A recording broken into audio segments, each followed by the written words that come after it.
Happy Monday, everybody. And we learned something over the weekend. It was a lovely holiday. And two, whenever you clean your table, be sure to make sure the mouse doesn't get wet and so therefore skids across, which messes everything up. So, anyway, Sean and Amadeus and Jim, we're here. It's Monday. Guys, how was your weekend and what did you watch? It was good, and we just, I don't know if Foxy was just on the biggest game in football today was Wrexham and Notts County. I don't know if you Mhm. saw how that ended. Wrexham and Notts County came into the game both on 100 points in the National League, and only one team goes up into the Football League. Wow. And Wrexham was leading 3-2. Penalty 95th minute. Ben Foster, yes, that Ben Foster who played for Manchester United and won a Carabao Cup with them and a bunch of other teams, made the save, and Wrexham held on 3-2. They have now 103 points through 42 games, 109 goals for, 41 against, and with a 3-point lead now over Notts County and a game in hand. So that was pretty big. But other than that, I watched a little bit of soccer. I watched. I also. I was texting Amadeus. I watched the daylight robbery happen as well. Right, and nothing. Daylight robbery. There you go. Yes, you want to talk about that daylight robbery? Yeah, yeah, absolutely. So I feel like we got to talk about it. Good old Brighton. What a mess that match was. Oh my God, it was honestly it was an absolute embarrassment for the Premier League, and it was the match fixing was so obvious. It was like they didn't even try to hide it. I, the problem I don't, they come out today and say, "Oh, we made a mistake." Like I don't want to hear that, man. You Everybody can't, knew you were going to come out and say that. Like it you means nothing. can't do that 2 days after the fact. You need to fix it at the time. You got to fix it at the time. Yeah, and you know what? Everybody wants to focus on, obviously there was the missed penalty of Matoma's foot getting stamped on. Even the commentator felt the need to say, I guess stamping's allowed today. But there was also, the two goals were disallowed. But to me, that's not even the biggest part, because what makes those two disallowed goals look even worse is that 5 minutes into the game, Tottenham touched the ball in the box with their hand in the same sort of fashion that the two Brighton goals were disallowed for.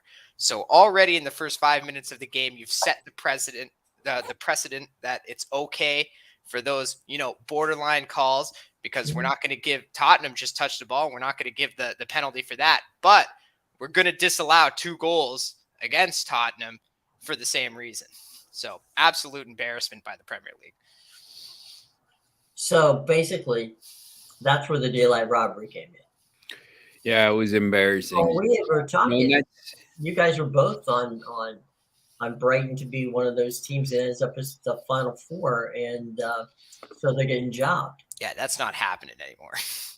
no, it's over at this point. It's interesting because I loved Wolves this weekend against Chelsea at plus 320. Chelsea brought in another manager, Frank Lampard, and I was they just stink. You could bring any manager in the world, and I don't think anybody's doing anything with that squad. But you know, those type of games when you have you know Brighton losing, or that it should be a draw, or maybe Brighton even winning, that goes a long way. I mean, you have Foxy, if he's here, will tell you. I mean, you have the Newcastle fan base and the Manchester United fan base and the Brighton fan base all just saying the same thing. Like, come on, like, That was a you can't. 5-2 win for Brighton easily. Yeah, Foxy, I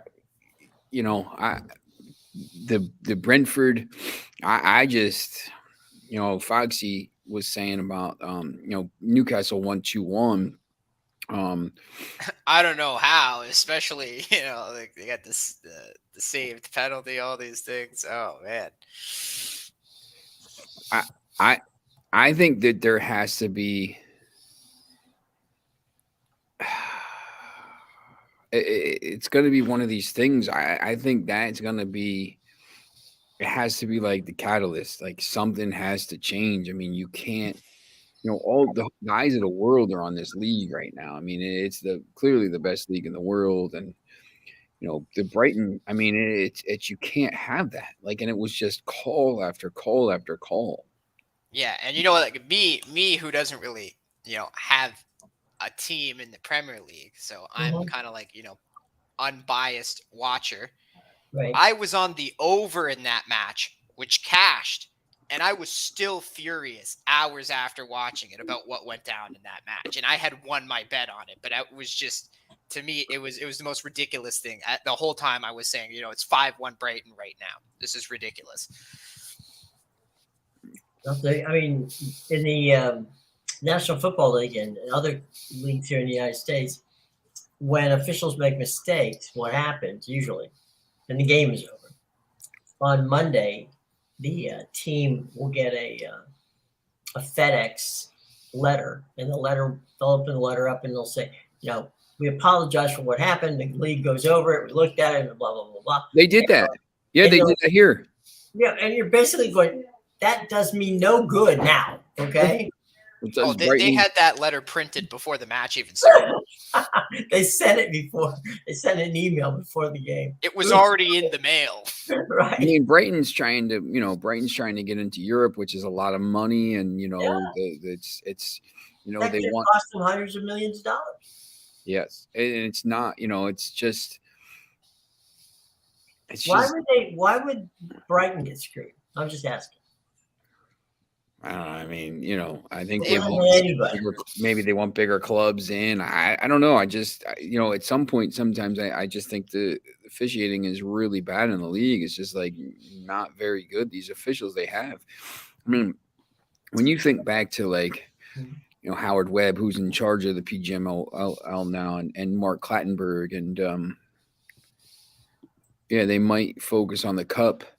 Villa went 6. Yeah, it could ruin their whole season, to be honest. I mean, Brighton's playing to get into the Champions League and Europe, and that kind of game is crazy. But Mark Clattenburg, Howard Webb refereed a World Cup final and a Champions League final. Mark Clattenburg refereed a UEFA final and a Champions League final, and all these big men. Like they used to have, really solid referees.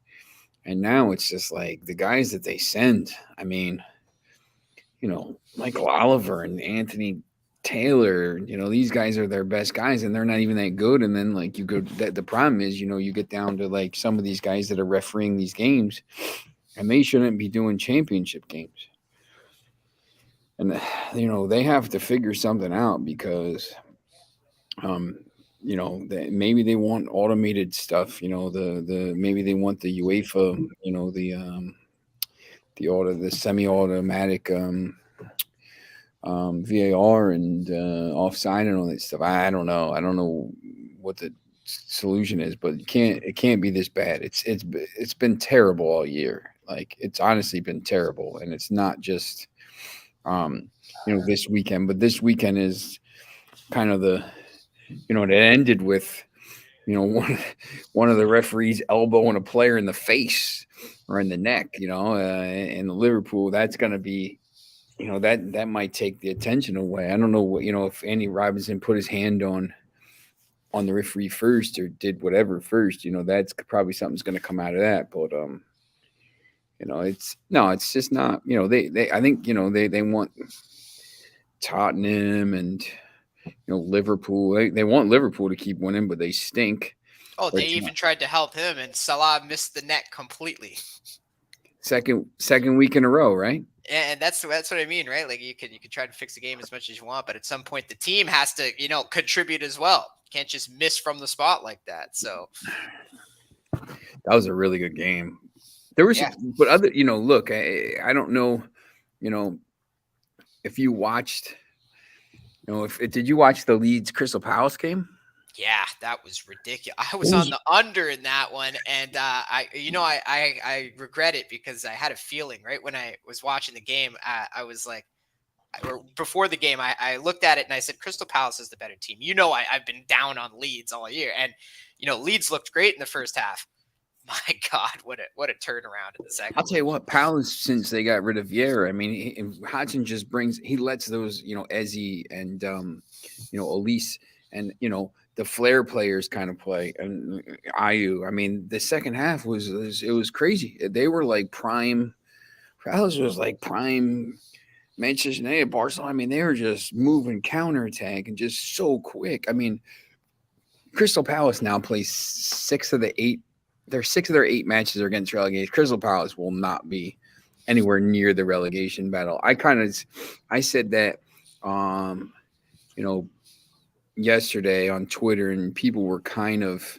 I'm going to share my screen here. People were going a little bit. People are agreeing.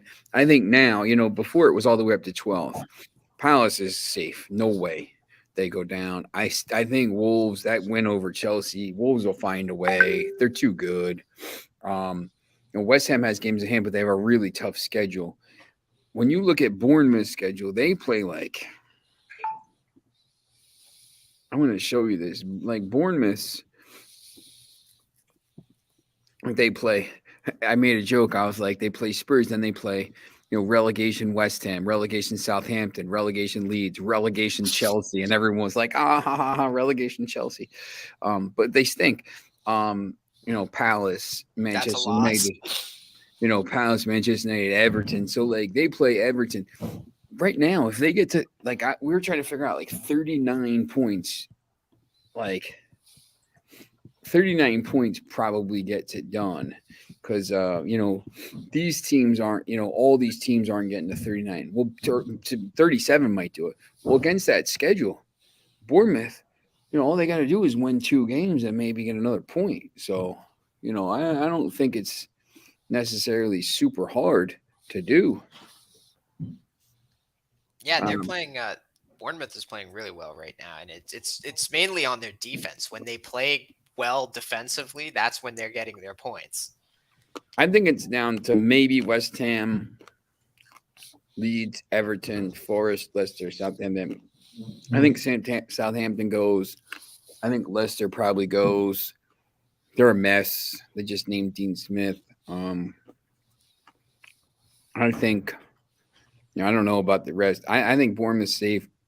Palace is safe. Wolves, I think, will be safe. It's down to them. I still think West Ham is too good to go down. So it could be Leeds, could be Forest, could be Leicester, but Foxy, Liverpool battered Arsenal in the second half. They should have won. I agree. Yeah, I took Liverpool in that match just because of what I saw in the Brighton match. Right away, right after the Brighton match, I was like, "Oh, Liverpool's winning tomorrow." There you go. And they would have if Salah makes that penalty, man. They win that match. There's no way they don't win that match.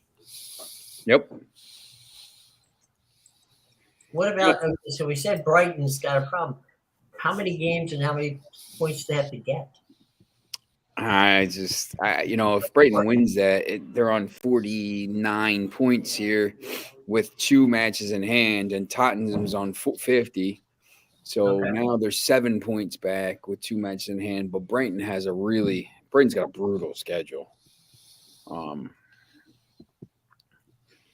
At Chelsea, at Forest, Wolves, United, Everton. It's not that bad. Yeah, I don't think they have a chance anymore. After what I saw on Saturday, I think it's very clear they don't want them in there. And maybe they want them 7th.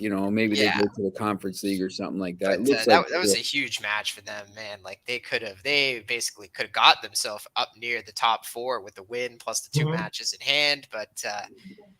Yeah, that was just an embarrassment, and now we're here. They still have the 2 matches in hand, but it's going to be really tough for them to catch Tottenham if it fits the spot, especially with as we touched on, Aston Villa's climbing the table now. So yeah, Villa's been good. I mean, I think Villa finishes.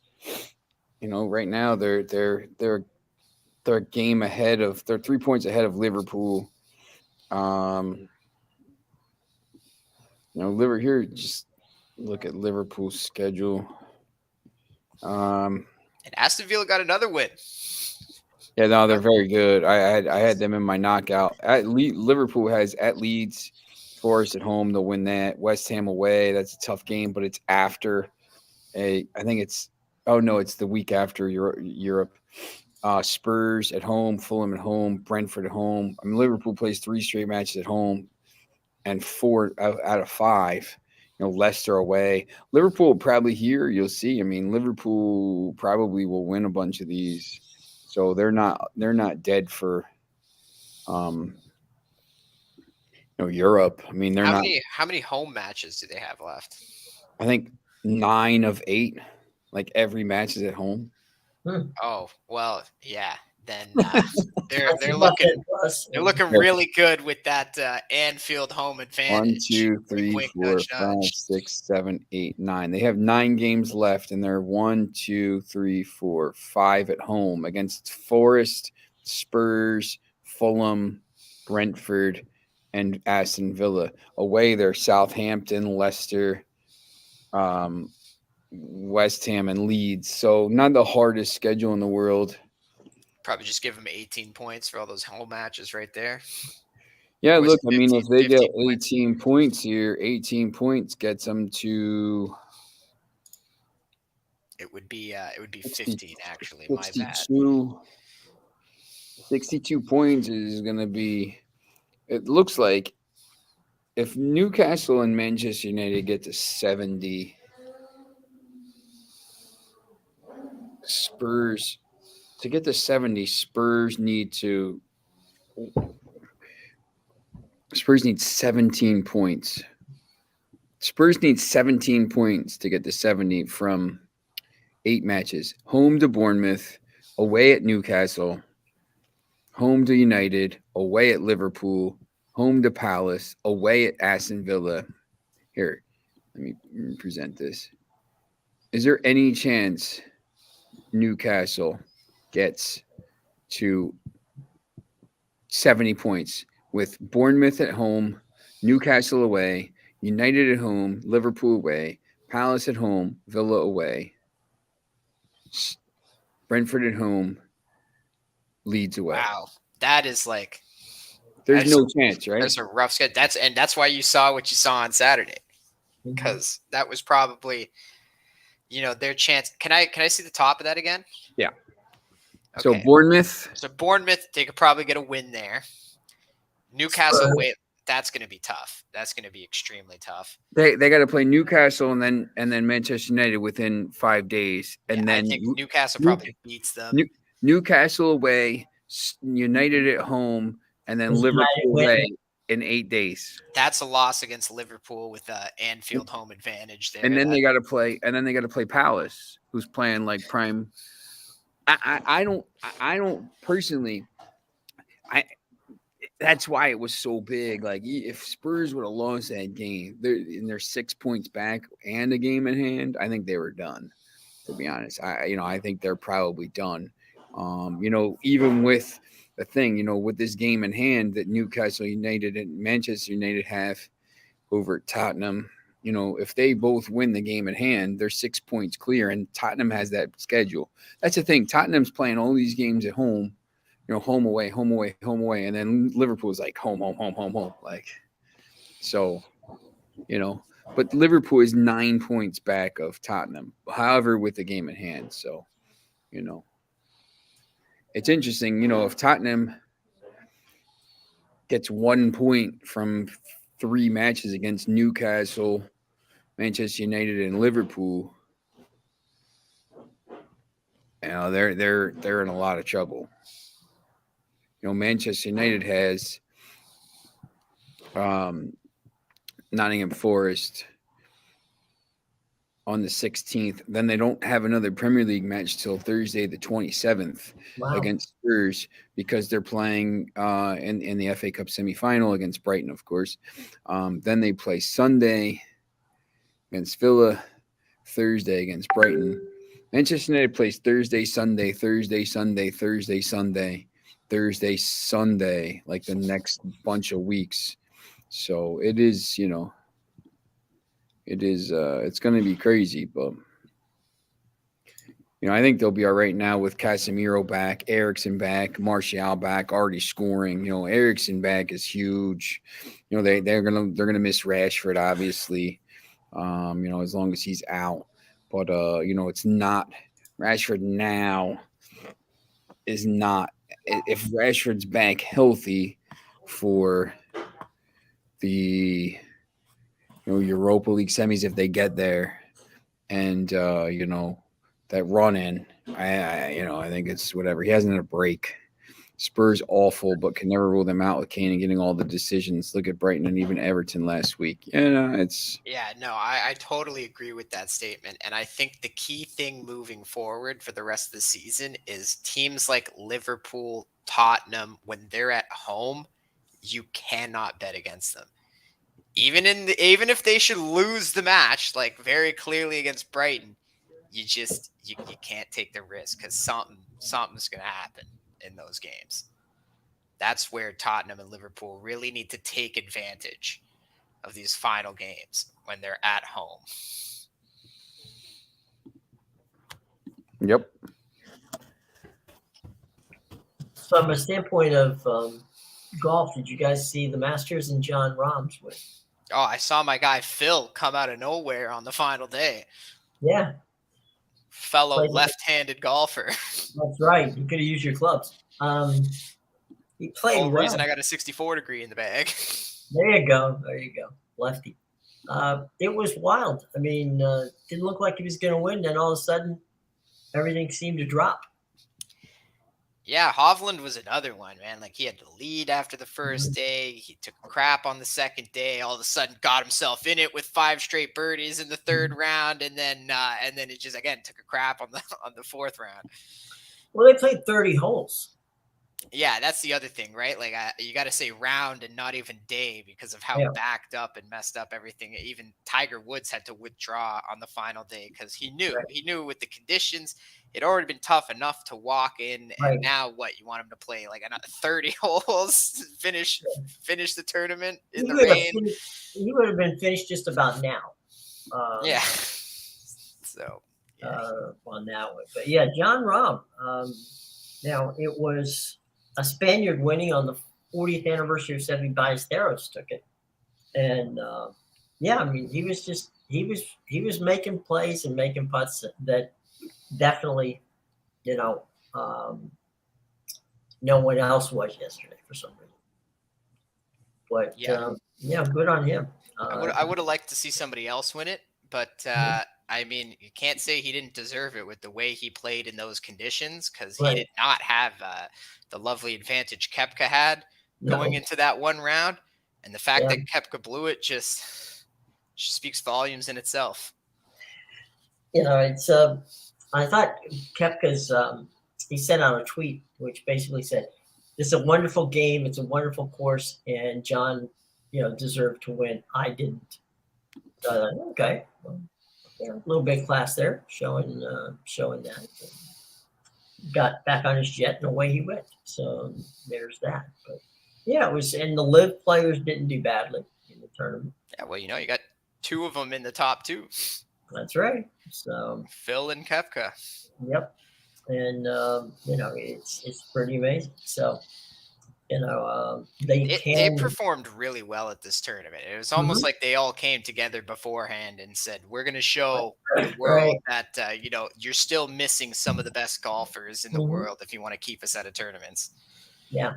And to the credit of the Masters, they just said, okay, we're not going to get in the middle of this fight. If you want to play for the PGA. If you want to play for live, play for live, but come back here. So it was all in all. The funny thing was Friday and Saturday you didn't see much golf, but Sunday 30 holes. Guys starting at 8:00 in the morning. But you're right, Tiger. Just like I said, hey, I'm getting on the plane and headed back to Florida. I made the cut. I don't need to be here anymore. Right. I'll pick up the check and or just leave it, wherever. Mail it to me. There was a great story about in the Masters years ago. Tony Jacklin won. He won it. They gave him the check. He put the check in his pocket. Gets on a plane, flies home to England, sends his laundry out. Gets a phone call about an hour later from his cleaners saying, "You do know that you left a $35,000 check in, back then. That gives you an idea how long ago. There's a $35,000 check from the masters in your pocket." It's like, no, I didn't know that. You might want to come pick it up. So there you go. Yeah, I don't know how you're not more careful. Check your pockets before you take your clothes to the laundry. You never know. You guys could have a winning ticket in there. You never know. And we've got our ace reporter.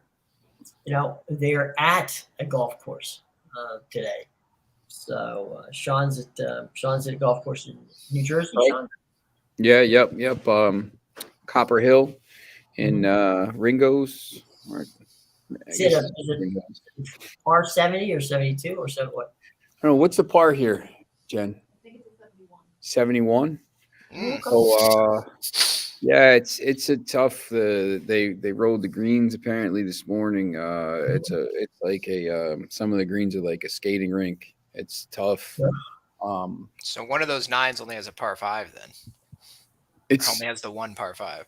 It's crazy though. You sit out. I mean, it's high school. Today's high school girls, and they're like 14. They're 14 to 18-year-old, and then just sit there and you watch them, and you're just like, bro. 290 yards, 295, just absolutely crushing the ball. It's like so crazy. I'll tell you. The scores they shoot here in New Jersey. I mean, New Jersey golf is and it's very good. So, I mean, the scores they shoot here are like ridiculous. Foxy, Rory, what a letdown. Well, that's been a torturous course for Rory McIlroy for reasons I have no idea. Oh, especially since he's got to be looking at it like, I didn't make the cut. Tiger Woods made the cut. Right. Phil Mickelson finished second. What the hell am I doing? The bionic man, makes the cut. I don't. Well, the other thing too is, Rory's been very outspoken about the live guys. So, right there, he's got to take a little bit of humble pie on that deal. That's your team? It ain't what it looks like. Can you send me that? But, Yeah, that's Here's my number. it was definitely ridiculous. Yeah, I mean, it's crazy, and now they're going to go on bigger and better things, and they'll have there's certainly 3 other majors, so they're going to have time to catch up, but that one was not one that I think will go in the scrapbook for Rory McIlroy. Yep, they'll be at the PGA Championship as well. Right. That one's in May, right?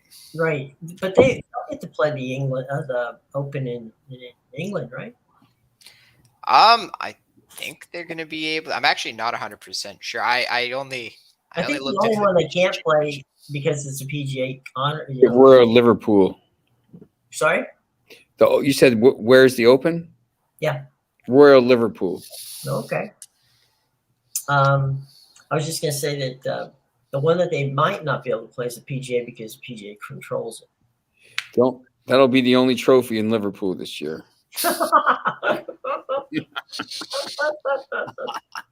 Oh man! And it won't go to anybody from there.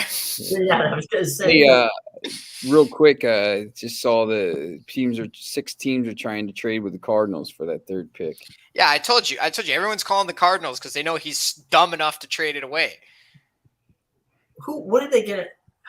They want a quarterback because the first 2 picks are going to be quarterback, and Arizona doesn't need it. So, and they know quarterbacks are going to be like 4 to 5 supposedly. I guess that they want that freak, that kid from Florida, Richardson. I don't know how good he's going to be in that. I don't know how good he's going to be. I just keep hearing stuff from the NFL people. I hear, okay, he goes to the combine. I get the vertical jump, I get the long jump. I'm thinking, great, if be nice if he could hit a receiver. To jump the ball. Yeah, well, that's the thing. Hitting the receiver and going through progressions. that was something that he had all kinds of problems with. Yeah, When I he was think in that's an issue. I mean, they did. I mean, people had to watch some of the games. I mean, it's just, Yeah, you got to be able to hit a wide receiver. I mean, you can't. I know. Look, he runs fast and he does all this stuff, and he's a he's freak. got a great arm. Physically, he's a freak. Yep. But you can throw against air all day long and it looks good. But put a defender there and you have problems. Well, that's the thing with the combine, right? It's everybody always freaks out because you see all the athleticism of these kids, and and then they start freaking out over hand size and things like that. But it doesn't actually measure the football IQ of being in an in-game situation. No, I mean Kenny Pickett, his hand size. Seriously, that's your problem. He's gonna drop that football, Jim. He's gonna drop the football. Let the schedule up here for the basketball. Oh, for the tournament? Yeah, Tuesday night, Atlanta at Miami. Is that what we're calling the play-ins now? Yeah. That's what Tuesday night. Doesn't like that, but yeah, sure. We need Minnesota here to beat the Lakers on Tuesday night. The Tuesday night games are interesting, and then obviously the Wednesday night games. But this is interesting because Minnesota is hot. But did you see what happened on Sunday? Yeah. With the games? Yeah, Minnesota sent Rudy Gobert home at halftime because he punched Kyle Anderson in the face. And then Anderson told him, after he was sent home, Anderson told him, wait in the parking lot and I'll come beat your ass after the game. Good old street ball. Doing everything possible to get the Lakers in the playoffs, man. Rudy Gobert just wants to go back to France. Just let him go at this point. They're trying to get the Lakers in. It's interesting, though, because when you look at the actual matchups that are set, Cleveland, New York is going to be pretty interesting as long as Randall's healthy. Golden State, Sacramento. The two series that are set in the West, the Clippers in Phoenix and Golden State, Sacramento. Golden State, Sacramento, every game might be 140, 138. I mean, it's going to be Golden State scored 153 points last night. Yeah, it's crazy. I mean, that series is good. I mean, it's great for the area. It's great for the NBA because you get a new look, a new team that's coming up, and a lot of points, and no travel in the series. Clippers and Phoenix, the same thing. Not really, very limited travel. They're real close to each other, so that's going to be pretty good. The team that's going to have to play Memphis is going to have to travel. The team that's going to play Denver is going to have to travel. The team that plays Milwaukee is going to have to travel.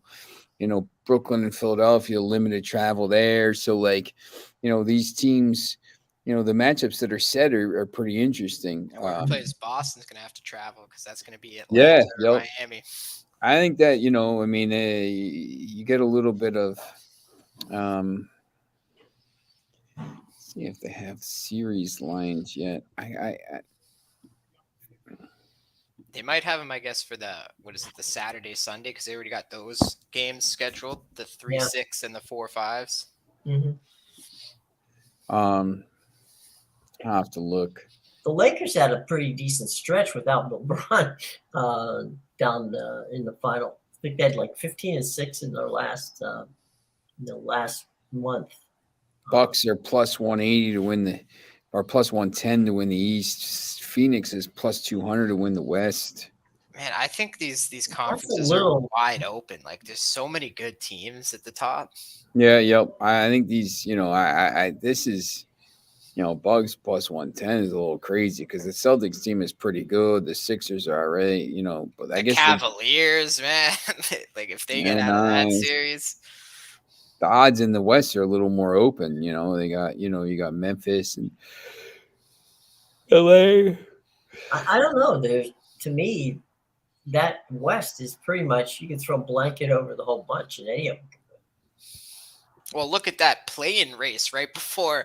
Yeah. Right. What was it like 7-12 was still alive for those play-in spots in the last week? Ridiculous how close it was. And they had to go to mathematicians to figure out how this thing was going to end up. Fortunately for the NBA, it ended up the way that they needed it to. But the only thing I don't like about the play-in games is I get you're trying to get more fan bases involved, adding more teams, but when you start expanding it to 10, now you got teams like the Bulls in there who have a losing record, and Right. there's a few other teams that have a losing record, and it's Mm-hmm. just these aren't playoff teams. You didn't even finish 500 during the regular season. You shouldn't have a chance at the playoffs. You're being rewarded for mediocrity. Basically, the Hawks are like the definition of mediocrity. But in Sean's case, he's right. The Lakers, they want desperately to get the Lakers in. Even maybe they could get the officials who did that game the other day that you were talking about with with Brighton. Yeah, Maybe definitely. Bring him in and say, I'm sorry, that's a foul. I think it was I forget what the guy's name who was in the VAR. It's like Michael Salisbury or something like that. Get him to do the officiating. Say, hey, come on over, fly to LA, and away we go. Yeah, no, they want even if the Lakers don't get through the first round, at least you get 2 weeks. I mean, because the playoffs. I mean, sure, you'll see him. The first round of the playoffs takes about a month to do. I mean, well, some of that is kind of funny too, because in the old days, what happens is right after the season, they used to book the circuses into some of those buildings. So that's 2 weeks. So they had to. I remember a couple of times when teams had to, play a game, and then the circus would had to leave the arena and go someplace else, and there they are playing basketball. They don't even have the dates of the next game, like the second game scheduled yet. Like they don't even know when the second game is going to be yet. Like for these series, it's crazy. It all has to do with the arenas. Yeah, the arenas and the TV. I mean, that's the problem with the NBA is, I mean, you can't. People, I don't know. You lose interest. I do. If there's no series playing for like 3 days, that series is playing. Like, and then what happened to them? Yeah, I'll give hockey a great credit on that. They're pretty much, they know what's going to happen, who's going to play who, and you pretty much get that stuff 10 minutes after season ends. It can't take 3 weeks to do the first round series. It just can't. Like, I just can't be bothered with it. Like at that point. Well, it drags on and drags on and drags on. You forget who's in the playoffs by that point. So there you go, boys and girls. What are we looking forward to tomorrow, boys? Dallas tanked, Foxy. Dallas tanked because they have a top 10 protected pick. And if they got into the playoffs, they would have to send that pick to whoever. So instead of going into the playoffs, they kept the pick, and maybe they'll get a lottery pick. Maybe they'll pick 10th. If they pick 10th, it's not even a good player, so it's not even worth it. It's stupid. Also, Kyrie Irving. Yeah. That's how. Right. Tomorrow's Champions League. We got Champions League tomorrow. That's some big matches. Huge matches. My buddies are at the game in Lisbon. Benfica? Yeah, my buddies are at it, so that's going to be a good one to watch, for sure. Yep. Maybe we can get an update from them. Yeah, they'll be on at 3:00. So we'll be Benfica and Inter, City and Bayern. So two big matches. So is Byron in a position to get back into it, because they have had a couple of bad results recently? I don't know. I don't think anybody's beaten City at this point. I think City's really. City is still 6 points behind there, and now they're the favorites to win the Premier League again. They went to -130 when Arsenal dropped those points. So City they're still 6 behind. They were 8 behind, and they were +140. They're 6 behind, and now they're -130. I think everyone's looking at the way City's playing and said nobody's beating this team, which might be true. Ain't gonna happen. All right, boys. Any last thoughts before we move on? Anything else you want to talk about? Nah, I'm gonna go cover some golf. There you go. Amadeus and I'll go watch replays of the golf yesterday. Yeah, Phil Mickelson. Yeah, All right. All right, guys. We will see you tomorrow at 2:00, and Sean, give us an update on the golf. So all right. All right, guys. Have a nice day, and we'll see you tomorrow. Let's try this again. Notice how well my electronics are working today. Oh yeah. Get away. Cancel. My mouse has gone crazy. You want me to play it? Yeah, kill it.